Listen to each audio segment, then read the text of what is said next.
Well, g'day guys, welcome back. Too many projects, not enough time. I'm Andrew. I'm up here at Camp Tinny with my buddy Timbit, who is running around somewhere. He loves it up here. So, we're back up here where the F500 is built, and it's time to get the cab off, move some body mounts and get body mounts sorted, as well as get the engine figured out. And the cross member dropped 2 inches, and get a whole bunch of that stuff done so we can get pretty much 70% there with the engine where it's mounted, and then we'll take a look at the cab mounting again. So we'll take the cab off, get all that done, or as much as we can done this weekend, and because it's going to be, I think there's going to be a little bit of machining and stuff for the rear engine mounts, and then we'll put them in the next time we come up. I have the mounts, they're really cool looking. I don't have them right here, but you'll get to see them later. And so let's get into it. Alright guys, thanks for coming along, and we'll see how far we get with this, and probably a video on Camp Tinny YouTube channel as well. Doing something around here on the cabins. That'll be on my other channel. So let's get the cab off and get started. Now the engine does have to move 2 inches further forwards, so I'll get the cab off, we'll start laying all that out, and then start with dropping the cross member by 2.5 inches to get the engine drop back in. And then we'll do front engine mount, and then we'll figure out the back engine mount once we get the angle of the engine in there. Let's go! Alright, before I tackle the cross member, I'm just curious about the body mounts here. So these are the old ones, pretty well compressed, and then I got the new ones. This is just the upper portion, so it looks like I at least gained 1/4 inch with the new one, and then I've made up some extra spaces, 1/2 inch, to gain another 1/2 inch, which that'll go under the cap there. So I'll gain another 1/2 inch, and then as I think I said in the last video, I'm going to use the original body mounts, and we'll make them fit. I'm going to make that middle hole a little bit bigger, make that fit there, and that'll give us, geez, 1.5 inches, which is at least 1.5 inches, which is what we need. So at least, if we need to, if stuff doesn't fit, all we do is put more spaces under here and raise the cab up some more to make everything clear under the hood.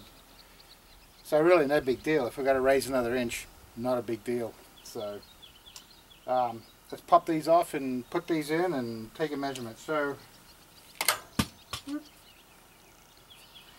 right now these are 1 3/4 inches.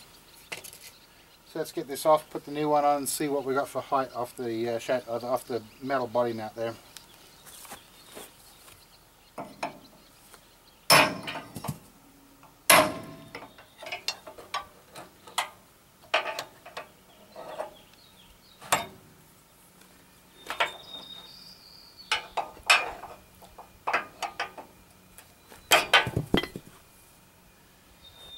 All right.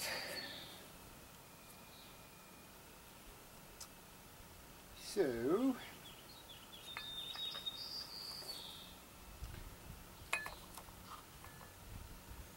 where are we? 1 3/4 inches. All right, we got 2 3/8.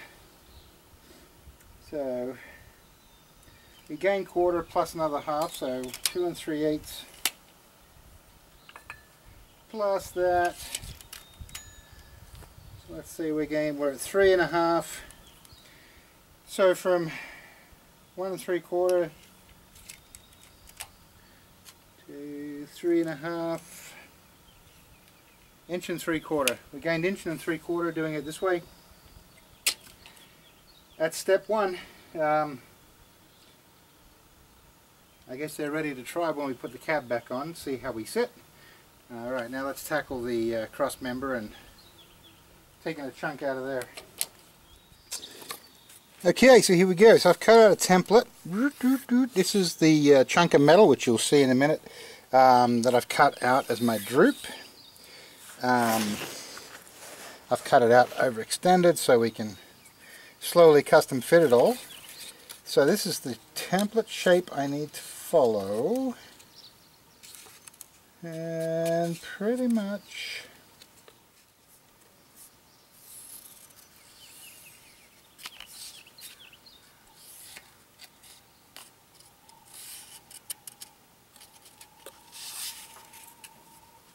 oops.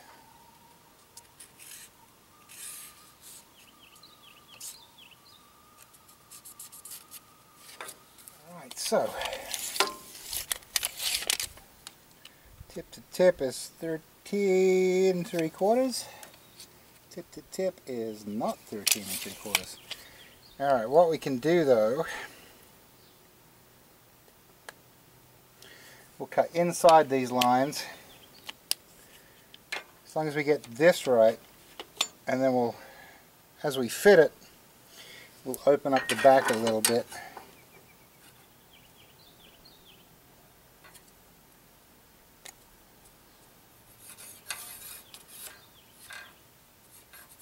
To fit it good.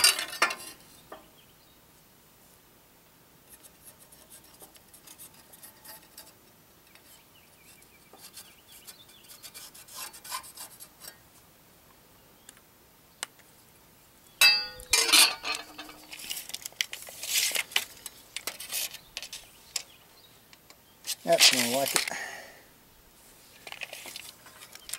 We don't really have any rails to go off. Anyway, let's cut her out, guys.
positioned exactly where I want it to be, and the cab is sitting on the front body mount, and then I've shimmed up the front and back to sit it where I want to.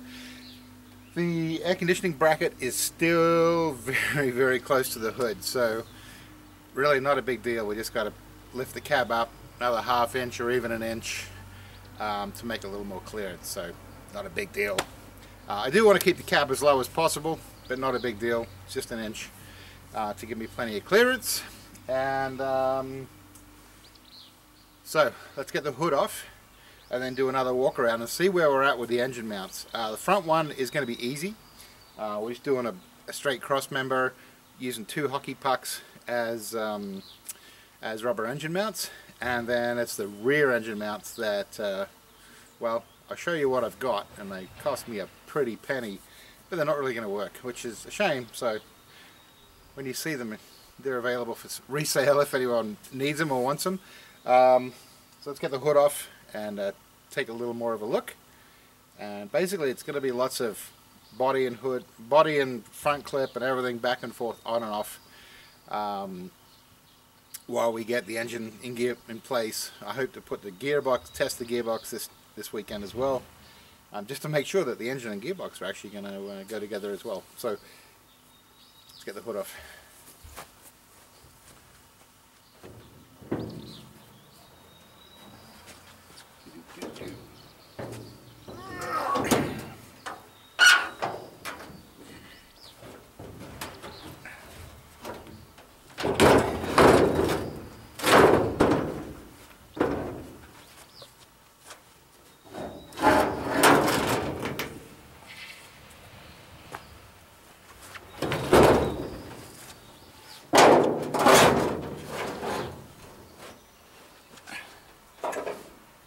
Got tolerances here. So looking across the front, that front pulley is in line with where the radiator mounts, but the radiator actually mounts within inside of this area. So we got clearance there. And when I order the new radiator front clip support, I'll take 3/4 inch out of this, standing this up 3/4 inch to be a little more vertical, and that will give us 3/4 more inch, and we'll have a fat inch of clearance from the front of that pulley to the front of the radiator. So that's where we want the engine. Front cross member will go from chassis rail to chassis rail across the front here. The angle of the engine, I kind of like it where it is. I gotta get my angles and check the rear prop shaft and check the similar angles. Then as for engine mounts, so here we go. The engine mounts on the I guess the bell housing adapter there, they are just not quite clearing the floor, but that's okay. And if we do raise the cab up at least half, if not an inch more, then that'll actually open that up and clear that up a lot. We got the clutch lever hanging down. I got to figure that out, but all good. Everything's actually coming along fairly good. So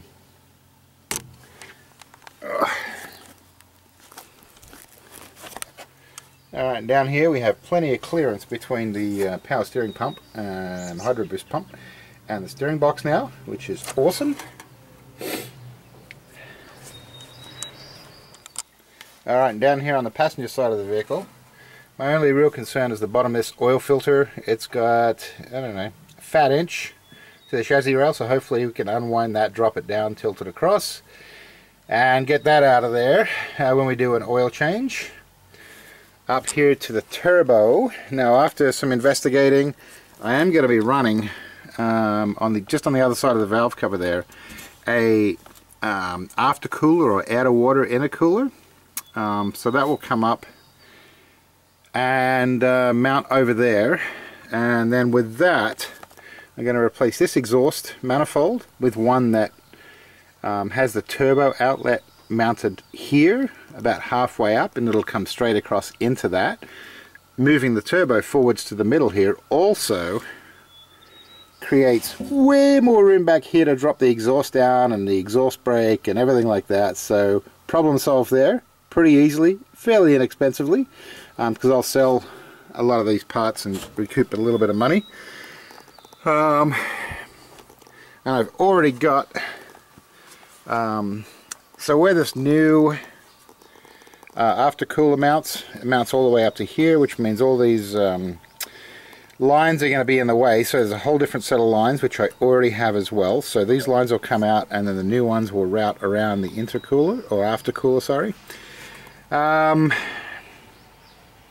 So solving problems pretty easily, surprisingly. Moving that intake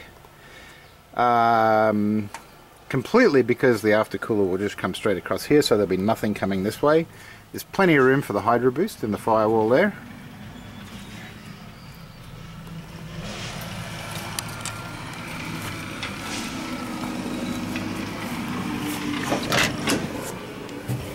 Alrighty, sorry for the noise next door there. Alright, so there we are. So there's still a little bit of clearance interference there, but I think if we raise the cab up an inch, that will clear enough off. And if we have to just trim off the back of this to fit underneath the footwell, whoop, if we have to cut off a little bit of this at the back here to clearance for the footwell here, then no big loss. We are coming back about 4 inches into the cab, and raising the cab up will also put this point in the firewall, I think, right above here, which is good, because then that'll just make the lines flow a lot better. Sorry for the noise. Alright, and up in here I figured out you can move the brake pedal over to the left, which I have done right now. I'm going to make a 1/2 inch spacer from the left side of that. Clears it up, actually brings the pedals a little closer together, which is nice. Makes more room for the accelerator over here. And the hydro boost will then, one set of bolts for mounting it will bolt actually right through, using this bracket. We'll bolt there, so a little stronger, move it away from the engine. Excellent, I say excellent. Alright, and that's where we're at right now. So I guess the next step,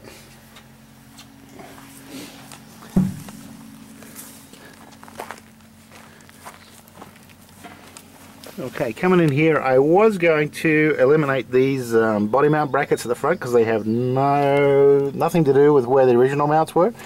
What I think I'm going to do is cut these old mounts off, like the rubbers, leave them there, and I have a set of rubbers, and then build a bracket off of here to come out and be supported off these, and not use the original mounting point there, but use them out here. That'll be way easier than monkeying around building all structures and stuff down there, and open up more room too. It'll open up a lot more room across the front here. Down through here I will have like an intercooler, but I add a water intercooler, and the water from the aftercooler up here will flow out of here down through this add a water intercooler, cooling down here, and then back up into the reservoir, which I'll have in here somewhere, and then pumping back through the aftercooler as a circuit to keep the aftercooler cool, rather than using the engine block coolant, which it normally does from factory. I'll actually have a separate water system to keep the aftercooler cool, because where the aftercooler normally plugs in is the very back end of the block, and that'll just mean we're going to go another inch or more deeper into the firewall. So eliminating that separate system, I think it'll run cooler anyway, because the lowest temperature the engine block will get to cool that is I don't know, almost 200 degrees, so, which is a lot cooler than what the turbo EGTs are, so it still works really well, but I think having a totally separate cooling water system will be even more effective for that. Alright, let's get the front clip off. Alrighty, front engine mount time. So we've got this big honking bracket here, and then very Canadian, we're going to be using a couple of hockey pucks. They'll go under here, 2 of them through those holes. Now to bridge across the bottom here, we're going to be using some of this 4-inch C-channel, I guess, and then to structurally support it better on each end, I made up 2 of these fancy looking plates, one of which I have clamped in place over here, and then that'll spread the load along the chassis rail for this, and so we'll get that welded in, and then we'll get the other one welded in, then we'll get this welded in, and then should be sitting on that. Now I also will put a couple of angle gussets here, because I am finding that with the engine in here, the chassis are sucking together a little bit, probably 3/4 inch sucking together at the front. Now putting this across will definitely help that, and then I'll put some corner gussets in to stop it racking in as well. And underneath where I've cut out and lowered the cross member there, I do have some heavy duty 1 by I think it's 3/8 by 1 flat bar that I've bent to go down underneath 2 of them, and that'll provide extra strength from that chassis rail modification from kind of compressing as well. So hopefully making it plenty strong enough, because this engine, she's a big girl and she weighs a lot. So alright, let's get these brackets welded in, and we'll see when we got them welded in for the next step.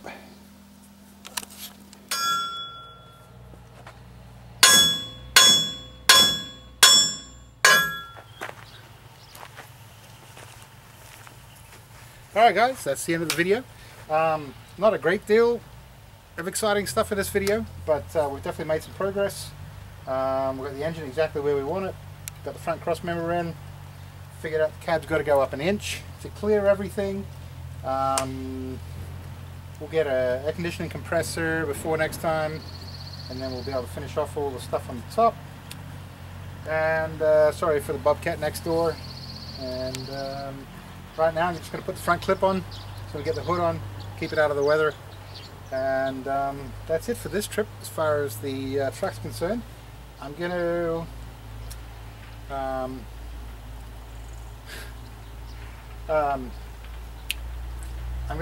weld up and make my own engine mounts rather than use those fancy aluminum ones, which I haven't showed you yet. So 1 second. Alrighty, here's that fancy engine mount system. It's supposed to be off a Ford truck that runs a Cummins 8.36 CT. This bolts to, I presume, the engine, although none of the bolts or anything here line up with the adapter we've got there. So at the end of the day, it doesn't bolt on, doesn't really work. The widths are wrong. Then you got this bit, mounts there, with the cap on top. Very skookum, very cool engine mount, but it ain't going to work for the application we got here. I'm going to use exactly the same theory though and make my own. So it kind of will be just like this, except out of steel, and I'll fabric cobble and weld up all of these bits and machine basically a 1/2 inch plate going straight into that shaft, compresses it all. Yeah, so that's how it's going to be, just like that. So anyway, thanks for watching. See you next time. And if you don't know how hard it is, just do it. It's a piece of piss, really. If you don't know how hard it is, it's not impossible.